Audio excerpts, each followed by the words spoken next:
आज हम इस प्रॉम्प्ट को हिस्ट्री ऐसे की तरह टैकल करेंगे। फोकस ये होगा कि इंडस्ट्रियल रेवोल्यूशन से पहले प्रोडक्शन का सिस्टम कैसा था, फैक्ट्रीज का आइडिया कैसे आया, चेंज स्लो या फास्ट क्यों हुआ और हैंड लेबर से स्टीम पावर तक का शिफ्ट कैसे समझ आता है। इस पार्ट में हमें बताना है कि फैक्ट्री सिस्टम का आइडिया कैसे डेवलप हुआ। यहाँ कंपैरिजन करना होगा कि हाथ से काम और स्टीम मशीन्स ने प्रोडक्शन को कैसे बदला। Let's use a simple diagram to make the relationship easier to see. सबसे पहले बेसलाइन क्लियर करते हैं। इंडस्ट्रियल रेवोल्यूशन से पहले ज्यादा प्रोडक्शन घर या छोटे वर्कशॉप्स में होता था। इससे हमें समझ आएगा कि फैक्ट्री एक नया स्टेप क्यों लगा और किस प्रॉब्लम को सॉल्व कर रहा था। ये सिस्टम इम्पोर्टेंट है क्योंकि इसमें प्रोडक्शन स्प्रेड आउट होता था, सेंट्रलाइज नहीं।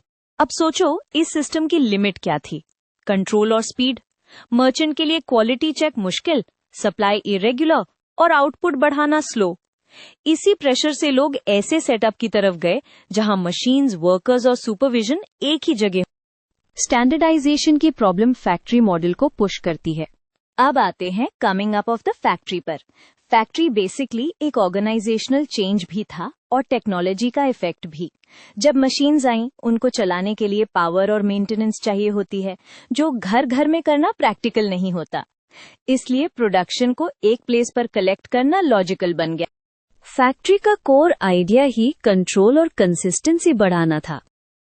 टेक्सटाइल इंडस्ट्री यहाँ क्लासिक एग्जाम्पल है। स्पिनिंग और वीविंग में इन्वेंशंस ने आउटपुट को जंप दिया। जैसे स्पिनिंग जेनी ने एक वर्कर को मल्टीपल स्पिंडल्स हैंडल करने दिए और आर्कराइट के वाटर फ्रेम ने वाटर पावर से स्ट्रॉन्गर यार्न प्रोड्यूस किया। क्रॉमफोर्ड मिल टाइप फैक्ट्रीज में मशीन्स और वर्कर्स एक साथ आए। ये फैक्ट्री सिस्टम का अर्ली मॉडल बन गया। ये मोमेंट दिखाता है कि पावर सोर्स प्रोडक्शन को सेंट्रलाइज करने में कैसे रोल प्ले करता है। तो अब समझो पेस ऑफ इंडस्ट्रियल चेंज एकदम ओवरनाइट नहीं होता।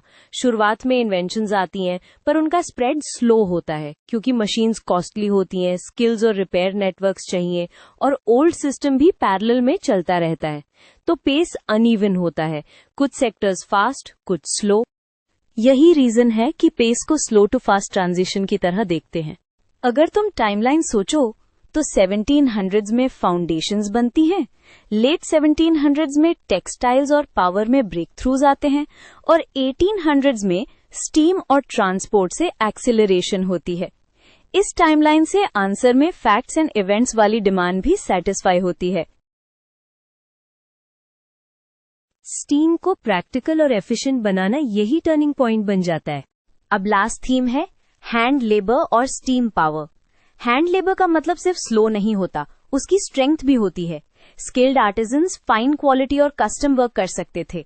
प्रॉब्लम तब आती है जब डिमांड हाई हो और यूनिफॉर्म गुड्स चाहिए हो, तब हैंड लेबर बॉटलनेक बन जाता है।